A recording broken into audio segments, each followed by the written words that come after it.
Judge Love Jr. From Louisville, Kentucky. Uh, I bodybuild, so I'm men's physique competitor, classic physique competitor, and I'm about to actually start doing bodybuilding. I went to school here, like I said, born and raised, went to Ballard. I'm a former college athlete, so I have an athletic background. That's the reason why I really got into fitness. And then just like little tidbits about me. As much as I love fitness, fitness is a passion. I love it all day, but I'm big into food. Anybody that knows me knows I'm a foodie. I prefer cooking shows, cooking and just doing random stuff like that. That's me. Like that's literally me. And I'm the guy that's always super positive, even when I'm deep in the prep. So like Judge is a bodybuilder, but Judge is also the happy-go-lucky, even when he's half dead type of bodybuilding. That's what people know before. That's cool. So you kind of mentioned your athletic background. Was that a big area for like strength conditioning? Was that kind of a entrance point for you to get into lifting weights? Kind of, sort of. So, okay, so the way that I guess, quote unquote, me getting into weight started. So when I was in middle school, like everybody has the time frame when they're in middle school, they get picked on. I was a chubbier kid. I wanted to, the first thing I seen was basketball players have six packs and they could jump high. If I have a six pack, I can jump high. I don't know how that could, like, how I got that thought process. That's just what I thought. So my father and my mother, they forced me to play football. I played football. I was okay, wasn't very good, but I didn't care about working out at the time. All I seen was in a magazine. And if you have a six pack, you can do X, Y, and Z. That's what I related it to. And then I see my first bodybuilding magazine, and I seen a pack of chewing gum in the actual magazine. They gave like a sample pack of chewing gum, and the chewing gum actually was like a fat burn. It was weird. It's like a '90s magazine that my uncle had. The gum was old as hell, and I ate the whole pack, and I started cramping real bad. So that was my first introduction to supplements, actual seeing what a bodybuilder was. And then later on in life, when I get into high school, like we had a strength and conditioning coach. It wasn't anything that was truly structured, nothing like Trinity. But I was one of the blessed guys where I was actually friends with Michael Bush's little brother. So I actually worked out with Michael Bush a little bit when he was at U of L, Keenan Burton when he was at UK. Every time he had a camp, his father would actually train me and my best friend Corey over the summer with him, Michael Bush, Keenan Burton, a guy named Holt. So we would train with these NFL athletes and college athletes all summer. So that got me into working out. Then when I actually ended up going to EKU to play football, I didn't know at the time that one of my strength coaches was the strongest man in West Virginia. I had another strength coach who was a power lifter. He was a professional power lifter. And then I have a strength coach. He was named Chad Scott, who's actually in Charleston, South Carolina now, coaching CSU, strength conditioning. He actually has a bodybuilding background. He's actually from Louisville, Kentucky, and he went to Eastern. So I didn't even know I had all these coaches around me who was either in strength and conditioning as far as strongman, powerlifting, and bodybuilding. So the way that we actually started training, it was literally bodybuilding lifts and strength, pretty much traditional strength training lifts. And then when I left EKU, that transpired me going to a school up in Cincinnati, and I was lucky enough to actually have a strength coach who coached for the Baltimore Ravens, and he coached the Cincinnati Bengals strength coach. So from all through college, I had somebody teach me something in some professional aspect. And then from there, I started personal training. This is back in 2012 when I started personal training. And bodybuilding at that point, I wouldn't even think about doing bodybuilding. That's what got me into fitness. I was pretty much molded around these guys. And then later on, this bodybuilding fell into place. But I already knew everything to do, because when you have an NFL strength coach, a college football strength coach, guys that bodybuilding and did professional strongman, they're like, you really can't fail. You know what to do as long as you're listening, paying attention. Yeah, that's pretty cool to be surrounded by that much diversity of, training styles and things like that. Do you feel like you almost have like a 360-degree view of like really what is almost like possible and what your body's capable of because of all those perspectives? Yes, I do. So the good thing that I love about it. So I actually talked to a guy here. I think his name's Tim, played for University of Louisville. And one thing he had an issue is going from the strength background of college football and then transition to like a general health or like bodybuilding lifestyle where you don't have to train the same. Now, the good thing about having all the coaches I had, we literally trained like bodybuilders, strength training. So it was so diverse that when I stopped strength training for football, it was able to transition. It was a smooth transition. So when I view things and clients send me certain movements and this, that, and the third, I always say biomechanics, biomechanics. Look at the biomechanics. I don't care if it's 500 pounds, 600 pounds. Look at the tempo, the biomechanics, and what are you actually hitting? And I learned all this from these coaches, because when I do let's say we're doing power cleans, is certain progressions that you have to learn before you actually learn how to truly do a power clean. A power clean is a front squat, it's a high pull, like it's multiple things all compiled into one.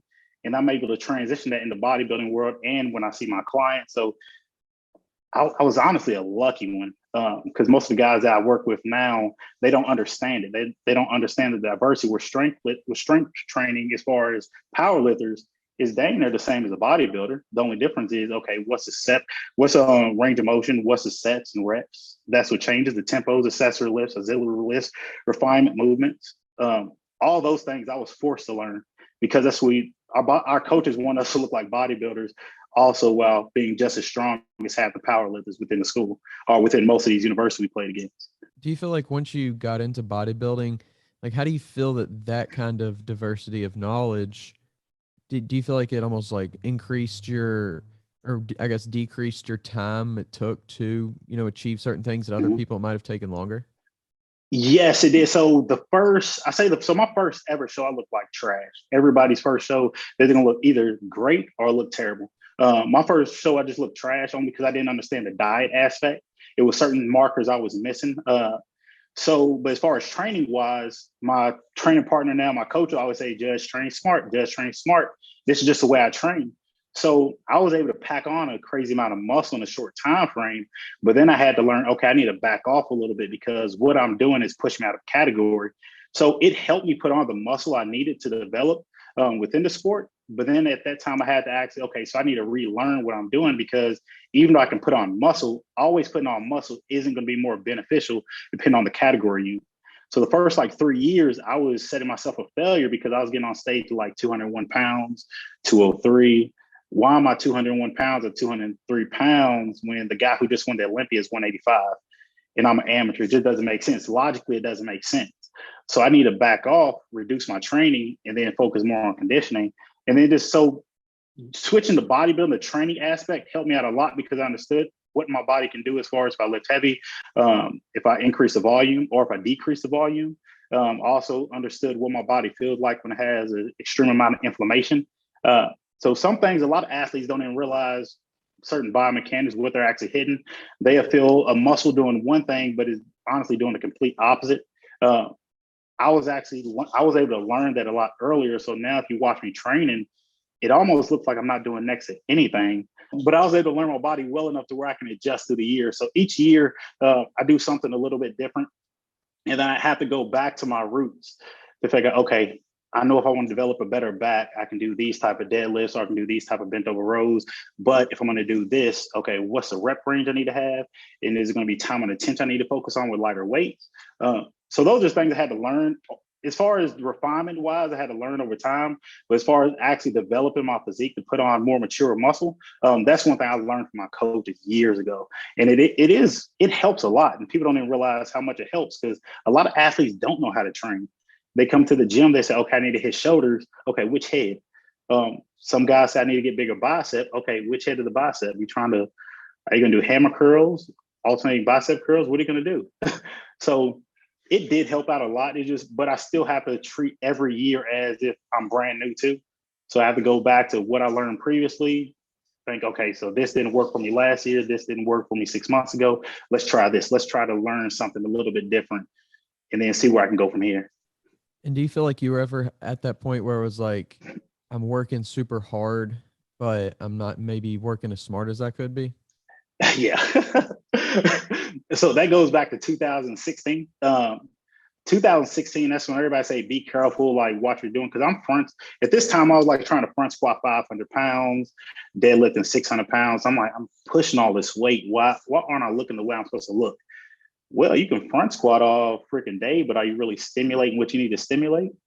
I got the most contraction, the best look when I started reducing the weight and focus on certain areas. So I trained super hard, but I just wasn't doing everything that I needed for my body to respond properly, because it's just like if you look at a power lifter, you see a lot of power lifters have crazy numbers, but they don't look like bodybuilders.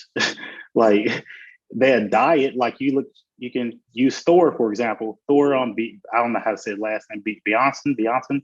But once he started dieting, adjusted the way he trained, he looks pretty freaking good. Right.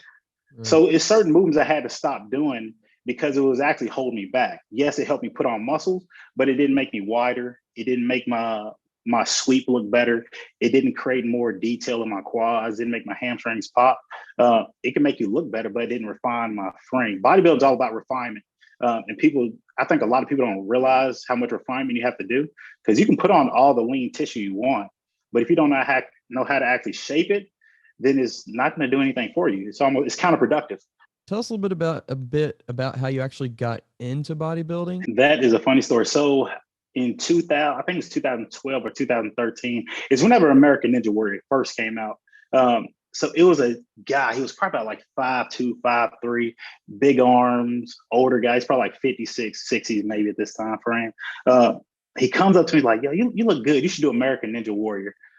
I'm not doing American Ninja Warrior, because at this point, I'm training to try to actually go to the CFL. So I'm training, but I'm not training for bodybuilding. I'm training for American Ninja Warrior, but at the same time, I'm lifting heavy and I'm doing everything a person be training would do. And then one day he comes in, why don't you try bodybuilding? So I'm like, I'm not going to bodybuild. I don't want to put on those daggone like underwear. I'm not about to do that. And then in 2011, 2012, Men's Physique actually first came out. I didn't know anything about Men's Physique. Men's Physique is brand new. It's not really respected at the time. It's not respected now. But I had a few friends actually hop into it.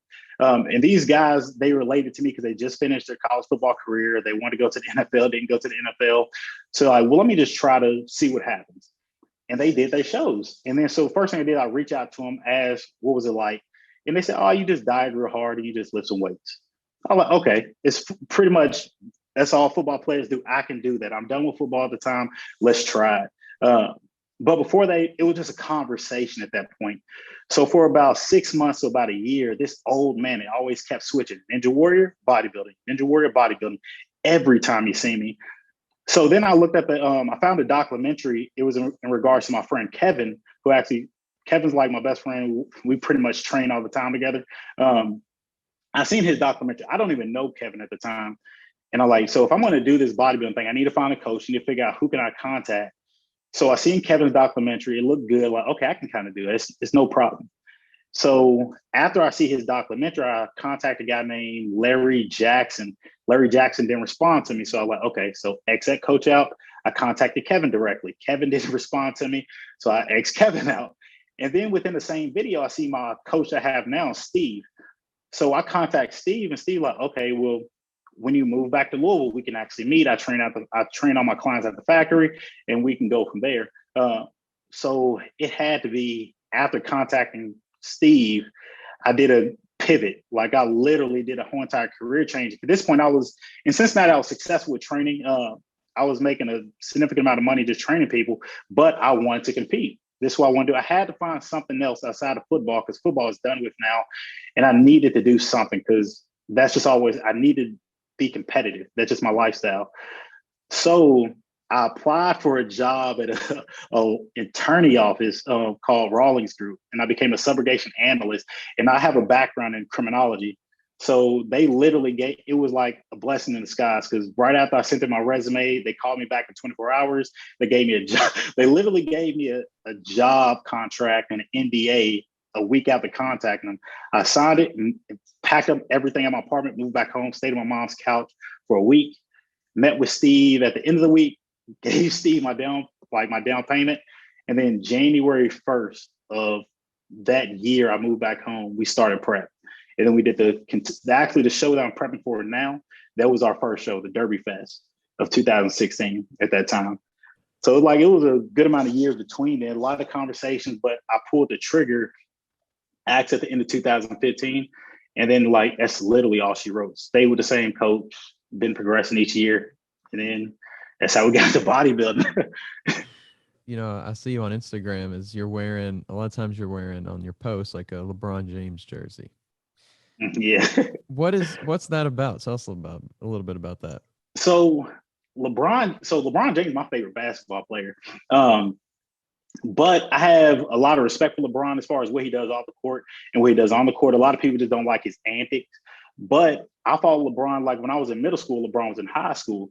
So I was actually watched everything, how he progressed from being this dominant athlete and literally doing everything he said he was going to do. And it's like the mindset he had, like a lot of people try to compare him and Jordan all the time. I don't like comparing. I look at everything as a whole. Like you can't tell me a guy who's like 17, 18, he goes to one of the most terrible teams in the whole entire league and make him a playoff team, make him a finalist team. Like that takes a lot of effort. It takes a lot of grit. And like I called like what you seen, I call it the GOAT series. So it started off with Shaq, the Shaq Orlando, then it became LeBron James. So I like all the guys who literally are the top athletes, they literally had to do something to get to where they are at that point in time. So they either have to sacrifice a lot as far as maybe a lot of time, moving away from family, or literally crazy amount of time in the gym. Like Kobe Bryant's a prime example. Kobe Bryant would be in the gym for 2-3 hours before a game and then be in the gym 2-3 hours after the game. A lot of athletes don't do that. And I relate myself to them because there's a lot of people that can probably tell you where when I first signed up to the factory and I actually got extremely serious, like I got very deep into prep, I made it a mission that nobody's going to beat me to the gym. That was just it. So in 2017 at the time, that's when I'm actually get deep into, I'm actually a national level competitor at this point. I'm getting to the gym at 420, literally every day in prep, every day. The only time I was getting to the gym at 420 is when he pulls fasted cardio from me. Now to this day, I still do the same exact thing. So I wake up at 4 o'clock. I have to get to the gym before anybody else. I have to finish my cardio, train clients. And then it gets to a point where I want to be coming back to the gym where people want to see me, but you don't realize what I did 8 to 10 hours before I got here.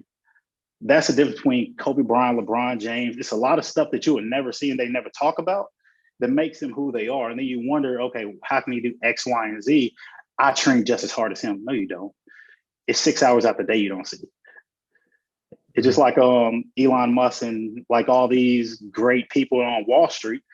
If you're in a Wall Street game, you can't go to sleep. You have to be up all night because Wall Street never dies. Like if you live in LA, the time in New York is going to be completely different. So you got to be up all night. And that's just a competitive mindset you have to have. Do you ever feel like you almost have just like a different level, like a 1% level of drive that maybe is just a little bit higher than, the average even a like bodybuilder drive per se? Yeah. So I'm realistic when I look at myself versus other people, but then when I attack certain things, I'm not scared to say, yeah, I'm better than you. Like I'm not scared to do that because if I know the amount of work I put in and I can see you and I can see me, I can see the difference. I can see, okay, so I'll literally get on the Stairmaster and I'll screen the whole entire gym. And I can tell you if somebody's not working. I look at my clients, I tell them all the time, I watch you from the Stairmaster, you just half-assing. Like I literally get in here, bust my ass every fucking day, excuse my language. And like I'm getting 1% better. Like it's literally about being 1% better. In 100 days, I'll be 100% better than you. I have no problem being backstage against somebody, and I'll tell you, you're going to be right behind me. You're not going to win. And if you don't have that mindset to like try to be, or at least say you're better than somebody, then you're not going to be better than them. Like I got guys all the time where they jump on me, where they're like, "Judge, how you feel about the show?" And if I give them a nonchalant answer, they pretty much give me shit because, like, no, you need to say you're better than everybody. Never say somebody's above you. And that's literally the mindset me and all my friends have. Even from my guy who's a good coach in Atlanta, he wrote me after doing a podcast probably about 2 months ago. He said, pretty much, fuck everything you said. You're better than everybody in the state of Kentucky. That's that's coming from like a top coach with pros. He says, fuck everything you're saying. You've looked better than some of my pros. He said, keep that mindset. Don't change it. Does it ever feel like you're sometimes trying to get there, not too fast, but you're not like enjoying the process? I have days, but I'm gonna say no only because the reason why I say no is because I'm one of those guys where when I wake up, I'm like, yo, I'm alive. I'm happy. I'm here. I'm good. Like if somebody say, how you feeling? I'm tired as hell. I'm good. I'm here. Like, and I literally live that. Like I'm smiling because when people see me half dead and I say, yeah, I'm doing about 4 protein veggie days a day, but I'm good. I'm here. No problem. Like I'm fine. because I literally love everything I do. If I have that one day where it feels like this is dragging, I don't know if I'm gonna make it. I don't know if this is gonna happen. I'm putting too much negativity into there. Like the only time I think it literally hits me where it feels like I need to rush the process is when other people try to rush me. And probably about 2-3 years ago, I stopped even posting when I was doing shows because I competed against a lot of pros. And a lot of these pros put more pressure on me than a lot of the people that see me in the gym. And for example, the last Kentucky, 2018, I think it is 2018, I was on stage before IFBB pros. I went to a show in 2020. I seen all four of these IFBB pros, and they're like, "Oh, you competing this weekend?" Yeah, I'm competing in an amateur show. And then all of them look at me crazy. That's the only time I start like, okay, I need to rush this. I got to hurry up and turn pro because these guys are expecting me to be pro. But I can't, at the end of the day, I can't rush when I turn pro. I can't rush if a judge will like my physique. I'm just going to have to keep playing to the criticism that they throw at me, the feedback they throw at me. And I have to pretty much follow the guidelines. But no, in bodybuilding, it's probably one of the worst things in the world to rush the process because each prep is different. You can get sick during prep. COVID happened. You can have COVID during prep. You can have kids. Life happens in prep. So anything can happen through prep. So I just take every day for what it is. I have to eat my meals. I have to get this. I have to lift. I have to do cardio. Anything outside of that for the day, I can't worry about it. My show's in 2 weeks. I can't worry about what's going to happen on the 30th. I got to worry about what's happening today on the 16th. Today's 16th. I got to worry about today. So what do you think, going from like prep to prep, going from that first prep to, future preps, what do you think you've learned the most about obviously the prep itself, but also kind of about yourself, like how you respond to the strain, the mental strain, the physical strain during that time frame? The most beautiful thing I learned about prep is it's a lot of people that support you. You just got to figure out who the hell supports you. That's about it. Because the reason why I say that is because, a lot of people get into preps and so your emotions go out of whack. The way you start thinking about things go out of whack. I see a lot of people go straight into the defensive or the negative because we get depleted. You always thinking like, okay, somebody's against me. This person looking at me. This person coming after me. It gets so competitive. And it's not you just competitive with other competitors. You're competitive with literally everybody. So as far as me, what I do is for prep, like one, I always try to keep a positive mood. And two, I try to create balance. Everybody says balance impossible, but balance is not impossible. And three, I learned to shut up more. The reason being that I shut up a lot is because when I'm in prep and I'm at home alone, I'm super tired. I'm like, man, I want a cheeseburger. I want a pizza. I'm saying it so fucking much. I keep telling myself I want this. And then I'm getting to the point where I start craving it and I'm going to try to go eat it. And that's probably one of the toughest battles when you're alone. You have to deal with, okay, these variables are realistic. If I eat this right here, I'm going to jack up. Then you have to think about the support aspect where I say shut up and listen, because there's a lot of people who will literally give you positive reinforcement all day, every day, and you think you're in prep alone. You'll hear a lot of athletes saying, I wish I had some support. If you have a spouse that supports me during prep, it's so beneficial. It's 1,000,001 people in the gym that probably support you. But if you shut the hell up, stop worrying about yourself and just listen what they're saying and just take advantage of the moment, you'll realize prep can be a lot easier because a lot of people watching you. Like it's kind of tough to disappoint 10 people that's watching you get on Stairmats every day or lift weights you don't want to lift. So if you just get outside yourself for 5 minutes and just literally just take advantage of the day and be patient. And that's it. And that's what I learned with myself. Because like years ago, I had zero balance. I made excuses to go and see people. I stayed on my diet. I was always perfect, but I didn't burn bridges, but I caused a lot of people to not want to support me because it got to a point where I didn't even want to support other people. It takes 2 seconds to check on somebody. And a lot of people like thinking this is like a little rant and I'm just going everywhere with it. But literally, if you just shut the hell up and just listen to people, hear how a lot of people support you, stop putting negative energy into the world, even if you're talking about food, in regards to prep, that's a negative thing because we can't eat this off our plan. So just start putting stuff into the world that you don't want to happen to you.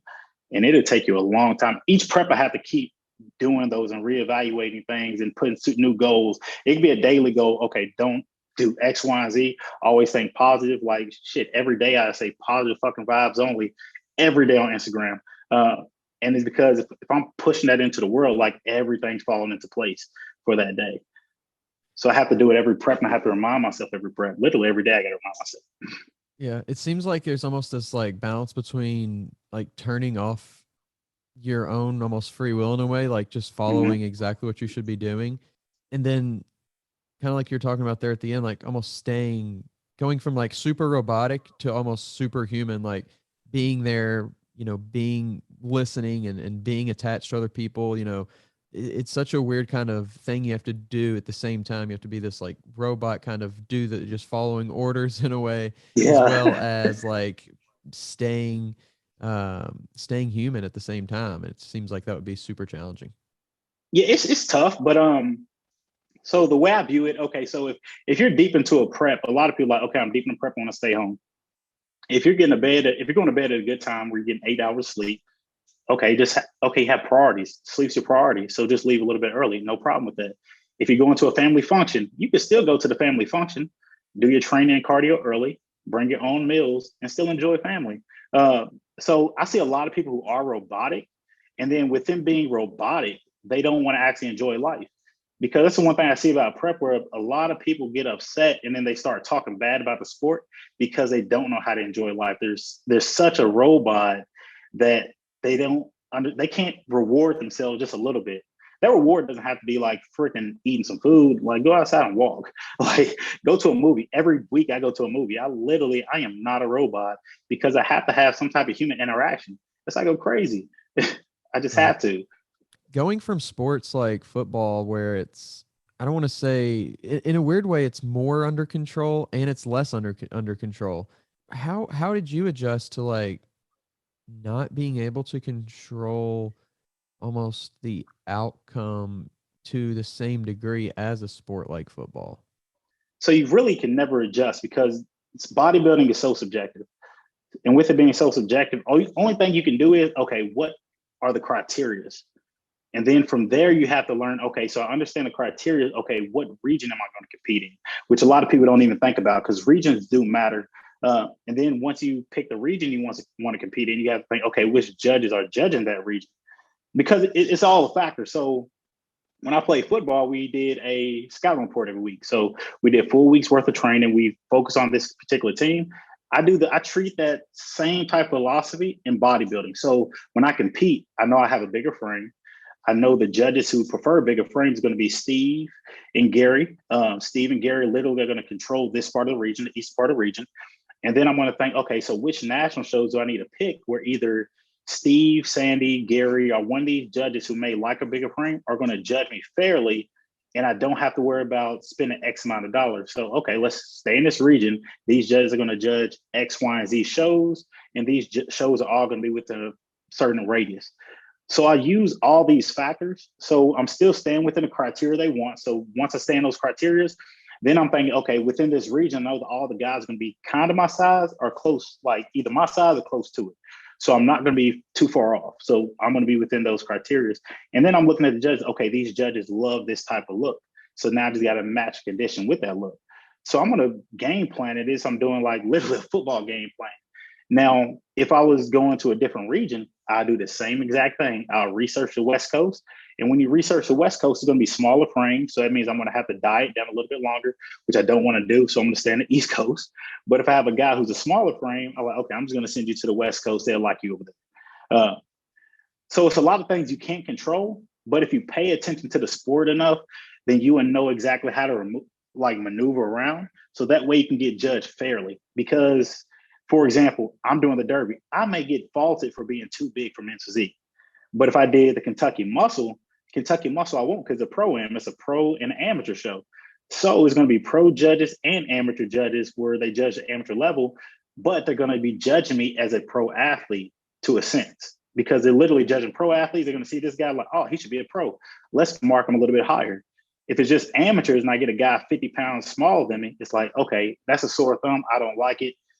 You need to go either lose weight or go to a different category. So if Yeah. guys know how to actually maneuver around, pay attention, it's literally a game plan like sports. Like when I got scouting reports for EKU, okay, we did a Louisville scouting report. Douglas Beaumont. Everybody know he's a baller. He's going to stretch the field. He's going to do X, Y, and Z. They put him in the backfield. Okay, how are we going to contain him? So we figure every different way we can possibly contain him, so that way the outcome can be in our favor, or at least come close in our favor. You just do the same thing for competing. Same That's exact pretty cool. thing. That's really cool. I never, heard about kind of broken down like that, but it makes sense, I mean, it's the human element is so ingrained in it. And I think that's part of the coolness of the sport. You have, it's really up to you to, you're kind of guiding your own ship in this sport in a lot of ways. Mm-hmm. It's really cool how much control you have. You mentioned it a while back, and it was on a post as well, that 1%, getting 1% better each day. That's something that I like to think about as well. But what does that really mean to you? So 1% better. So I started saying that years ago. When I say 1% better, that's either spiritually, financially, physically, emotionally. As long as something's getting better, it's all about progression. If I'm progressing in some aspect in life, I had a good ass day. Like if I progress in everything, I had a great day. I just don't want to reduce who I am or sacrifice anything and not progress at all, because it's not good if I'm not progressing daily. It doesn't matter. Like a lot of people think when you become a bodybuilder, it's all about progressing physically. No, sometimes you got to progress mentally, because a lot of people are mentally weak. A lot of people need to learn how to adjust their emotions, or learn how to listen more, or learn how to view things in a different outlook. Excuse me. So as long as you can progress in some type of factor, some type of form, you're good. You're winning the day. So that 1%, I don't care what it is. If you're 1% better, you're better than what you was yesterday, and that's all that matters. We're not going back to yesterday, because today's a new day. Right. No. Yeah, it's a sport, man. It's a sport where it's so much dedication, so much time, so much energy, and then the sacrifice. I think you kind of mentioned it there, but what is it about? Is it the competition? What is it about the sport, or about, I guess, really anything you dedicate yourself to, that is really worth all the sacrifice that you put in? So that's the word. I don't like the word sacrifice. I use it, but I'll be honest, I don't even like it, because I love competing. I love football. So if you truly love something, are you sacrificing anything? Like, I love it. What am I truly sacrificing to be better at something I love? A lot of people that I see sacrificing, the only time I really hear people use sacrifice, and I'm talking about repeatedly use sacrifice so we can understand what the hell they mean, is when they're not truly passionate towards something they love. And they keep saying, I sacrificed this, so I can get a better understanding of what you did to become who you are. Like, if I become a great bodybuilder, I don't have to say I've sacrificed something. I enjoyed every minute. Like, that's why you don't hear a lot of bodybuilders saying, you'll hear suffering or enjoy the process. Because if you're enjoying something, you're not sacrificing it. Like, it's a sacrifice is literally, I have to give up this so I can get this. That's a buzzkill. I'm not giving up anything to get something. Like, I still get time with my family. I still get the food I love. Like, it's not a sacrifice. It's literally passion. I love it. I'm good at it. And it's fun. Yeah. No, it seems like that's a really cool way to think about it. I've never had that perspective before. And it seems like you have just like a lot of positivity and good thoughts surrounding. Does that feel like that has that always been a part of you, just like consciously putting good to get good back in, like, or is that something you've kind of worked on over the years? So it goes back to when I was small, when I was younger. I've always been the type where I knew bad things. I know bad things happen. Bad things happen to me. Bad things happen to everybody. But at the end of the day, who cares? Like, if I complain to you about it, like, what's it going to do for me today in 5 minutes? You'll feel sorry for me. Woe is me. Play my small violin. So I can feel bad in a moment. Nothing wrong with feeling bad in a moment, but I have to keep moving. I have to keep pushing. I have to figure out, okay, let me find something good out of this situation, because if I don't, then something's going to happen. And then a good story even go along with it. So between when I left EKU, because I was only at EKU for 2 years. So when I left EKU and I didn't leave by choice, I actually went home for summer school to do summer school at home because it's cheaper. I didn't have to use scholarship money for it. With the scholarship money I got, it was a lot cheaper at JCC compared to like using all my money. I wanted money back, I'll be honest. So in the midst of literally right after getting my summer classes, getting ready to go training, I was T-boned by a semi truck. So I have scars on the side of my face. My back was jacked up. I was in rehab for 6 months. So I was out of football for a whole year. And then a school actually contacted me at the end of the year, asked I want to come back and play. Now, during that time frame, like I said, I've always been one of those happy-go-lucky kids. Anything that bothered me, I didn't care. I used to walk miles to get home. I never really complained about anything. But during this time frame where I was out of football, it literally just like, what's the worst that can happen? Like that's how I always say, what's the worst that can happen? I'll just hit by a semi truck. I'm going through rehab. I don't have my car anymore that I pretty much rebuilt from the ground up, but I get to go back to play football. Shit, everything's good. So I started training again. Like after the 6 months, I went back to play football, and I didn't complain about anything. So I realized within that time frame, like I said, I've always been happy-go-lucky, but I realized if I can lose everything I worked hard for, I lost scholarships, I lost a car that I paid for. I literally started walking everywhere. I walked from rehab to summer school, and I still did summer school that year. And I was working 2 jobs. Can't nothing else bother me. And so I went up to school, and then more situations happened, and I'm like, "This is cake. What else? What can you throw at me?" That's So like, pretty cool. it's no need to complain. Yeah, I think it's a powerful thing. My mindset towards the gym always changes too. So when I'm in season, it's always going with a specific purpose. And then I'm so driven in the moment, worried about what I'm going to do. Like I'm enjoying everything. I want to talk to you, but like I have a goal. I got a goal I got to accomplish. I got to hit this, that, and the third. I got to knock this out. But then once I'm done, it's like my whole entire personality changes where I'm like beyond bubbly. You can talk about anything. I could be half dead when I'm talking to you, but I'm talking to you. But in the off season, it's like when I go in and attack the gym, it's like, okay, what numbers can I hit? What can I do this? What can I do? So my mood changes towards the gym a lot. So I have a love for the gym, but the gym is more so like it's my me time, if I have to say, if anything. It's like I like cooking. I love cooking. Cooking's my me time. I cook like 4 times a day. And then like I wash some chop and cook. When I'm literally in the gym, I'm listening to R&B music, thinking, reflecting. So I do a lot of reflection. And it's almost like how they say a lot of people wake up in the morning and do meditation. Gym's kind of like my meditation moment. I start literally reflecting, what can I do? Then I start thinking about how the show is going to go. Okay, I need to hit this because this one I have. I start thinking things, speaking things into existence. Some people will hear me scream pro card reps, top 5 reps, this, and that. So I'm speaking a lot of stuff and meditate. Well, it's my meditation, but I'm speaking everything to existence. And that's the best I can explain it. Like the gym is just it's my happy place.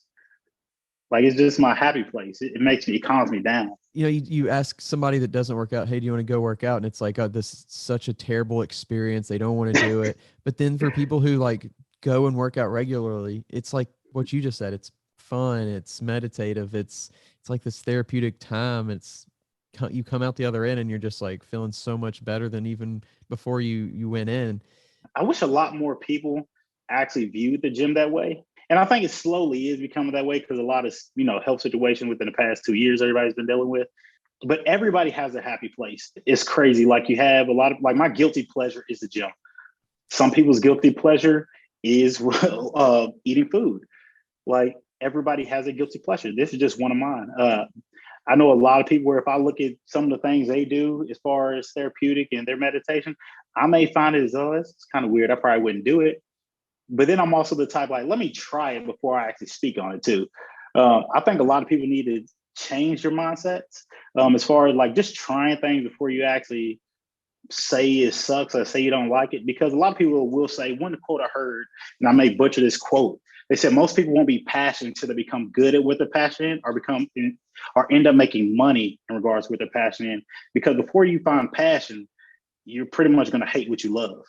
And it sounds kind of so stupid because I assume the quote was stated because of today's day and age. Everybody dips into pretty much everything. Nobody really finds a true passion anything unless they find some form of financial means from it. Because you can't relate to back. Look at Pablo Picasso. Like he wasn't making no real money off art till after he died. But till people can actually get to that point where you're gonna suck in the gym. Like it's just gonna happen. But if you're finding the smallest progression, that should like brighten your day. Like I have a client I was working with today named Katie. She's military, and she's not a gym rat. She loves running miles. I look at her crazy. Like I can never run 26 miles a day. And I tell her that, but I'm not opposed to hiking and trying it. And she's not opposed to working out. But now she's to the point where she gets excited when she comes to the gym because she's lost over 20 pounds. So she sees the small progressions where she's changing. She can fit in the old clothes. And that's what motivates her. So she had to hate it at first, see the results, and now she fell in love with it. But it took 2 months, 3 months. Right. No, and I think that's where we go back to what you said before about like being okay with getting 1% better and not, 100% better in a day, Mm-hmm. because I think that's where the routine comes from, the habit comes from, and then it turns into a lifestyle. I think that's where it becomes just another level of, I can't remember the exact thing. It was something I saw yesterday, but it was something like you, I'm not the person who does this. I'm trying to think about it. I'm not the person who does this. I am this or something like that. Like Okay. I don't just work out. Like I am like that This is is who I who I am. am. Yeah. It's like, wow, that's a really, really powerful and really cool like quote right there. That is a powerful quote. That is a powerful quote. That is. Because it's funny because like so that type of quote, like a lot of people basically say it towards me, Judge, you're a bodybuilder. They say, Judge, you're a bodybuilder. No, I'm judged, but I bodybuild. I'm judged, but I like bodybuilding. But you get defined based off what you do. Because it's funny even say it because like a lot of people only know me for fitness. That's all they know me for. That I've been told like you get paid from bodybuilding all the time. Like, no, I don't have a 9 to 5 job. Like I personal train and I do X, Y, and Z. And it just blows their mind. But like how you said, like you pretty much get defined based off what you do. And then I do this so people automatically think I get paid from literally everything out the gym. And I think it too is like a reflection of how you do it, because Yeah. you do it with so much passion and so much dedication. It reflects, what people would assume is, and it kind of goes back to what you said. People don't necessarily think passion without payment, and you Yeah. kind of define that, in the other way. It's like, yeah, I don't necessarily get paid for this, but it's just something that I'm so passionate about. So, yeah, I think it's the way that our culture does see things a lot of times. Which it hurts. It hurts. We're in the social media culture. That's what it is. This generation is all social media based. So it's like what you put on social media, pretty much in a nutshell, defines who you are to a certain degree. And we can create that form of image that we want people to portray us as. I've always been the type, I want you to know 5%. That 5% is going to be the gym. Uh, you're just not going to know how much I'm in the gym, but you're going to know I'm in the gym. That's about it. Oh, yeah. I think that's I've never thought about that, but yeah, people, the social media, the phone, it's like a lens into your life, and people don't, it's that whatever 2.5-inch screen that's what they think your Mhm. life is, and there's so much more to. And that's the cool part about talking to people like, that I've talked to over the last couple of years. Yeah, you're a bodybuilder, but you love food, or you're a single mom who is a nurse who also, loves to do this, that, and the other. And it's just so interesting, how people's backgrounds, it impacts their passion of bodybuilding, but it's not Mhm. completely, it's just that 2-inch screen that's what you see, but it's not everything. It's Which I love it. I love it. It's the mystery.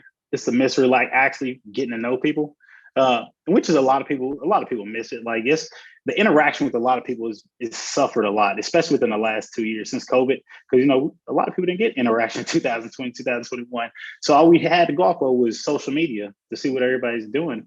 So when people, one thing I will say that I do a lot is if people was to stop to talk to me, like I may look mean sometimes if I'm not smiling, like we're doing a set or something. But if you just stop to talk to me, to pick my brain, it'd be mind blowing to figure out how much information they could pull from me just by trying to get to know me. They figure, oh, he likes chopped. Oh, he likes chopped sweets. Oh, he likes this. He likes this. Half the stuff he says he likes and enjoys is not even fitness. And then it throws people completely off because they realize, wow, we have a true common interest that I never even knew about because I only do your screen all the time, your social media account. Right. When it comes to fitness, you know, you're a trainer, you help a lot of people out. What is some of the biggest advice you could give to somebody listening to this podcast who wants to achieve their goal, whatever that goal is, lose weight, put on muscle, whatever that goal is? Like what would be your one piece of advice for them? So I'm gonna give two big pieces of advice because they both coincide together. First is get a good coach or get a good trainer. If you got a good coach, a good trainer, then you're good to go. Now, the biggest piece of advice, assuming that you have a good coach or trainer, shut off your brain. Like, it's one thing to ask questions because you just don't know, but it's another thing to ask questions to either manipulate a situation or to overthink the coach. I have a lot of clients where they don't necessarily ask questions, but when your cup isn't half full, your cup isn't full, your cup's empty. That's how I want you to come to. You don't know anything. Ask questions so you can get the information, but don't ask the question just outthink me, because you will get a lot of guys where they say, well, I read this, that, and third, and this. Like, okay, how about this? Do X, Y, and Z, and then contact me in 5 days, see what happens. And then they contact me and they realize every logic that they thought was going to happen is completely everything that I said would happen. Because a lot of good coaching, a lot of good trainer, we try to learn your body all the way down to your toes. So if I know your body, I'm going to know how your body's going to respond or how your body's going to react. So you may think you know, but it's 100% chance you don't know. Because if you did, you wouldn't come hire me. So let me do my job. So just shut your brain off. Let me literally do my job. I'll let your coach do his job. Now, if we fail, we failed. That's on us. But you never want to have it to where you hire somebody, you start changing things, and you're not listening.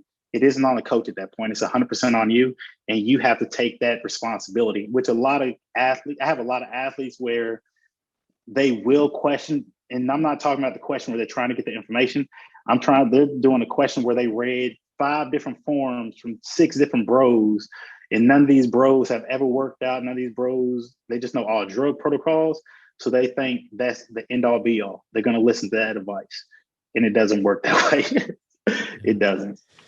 No, I think that's really good. It's like, you know, just follow the program. If you're invested in this program, follow it, you know, give it time. That 1% kind of goes back to that 1%. Yeah, give it time to get 1% better. You're not going to notice 1% today, but you know, in 3 months, yeah, you're going to be so much, you're going to have that 1% build up over time, that compound interest. I think that's really solid advice. And you said you're going to be at the Kentucky Derby show. Yeah, I'm actually competing in it. So I'll be competing in it. I'm doing men's physique, bodybuilding, and classic. So I'll be doing 3 different divisions. I'm only worried about 2 because I'm trying to get my pro card in men's physique and classic physique in May. So I'll be at that show, half dead, trying to win. That's awesome, man. I'm planning on being there, so I'm excited to connect with a community that I'm really just kind of getting into here locally. So it's been cool to connect with different people around here and meet people virtually. And I think a lot of people are going to be at that show, and it's going to be cool to see them and hopefully meet quite a few of them. And if people want to find you on social media and kind of follow along with what you're doing and kind of get inspired by that positivity, where can they do that? Simple. Judge Love Jr. Instagram. Yeah, that's simple enough. I'll have that down in the description. Hey, I appreciate it. All right, man. Have a good day. You too. You take care. Thanks.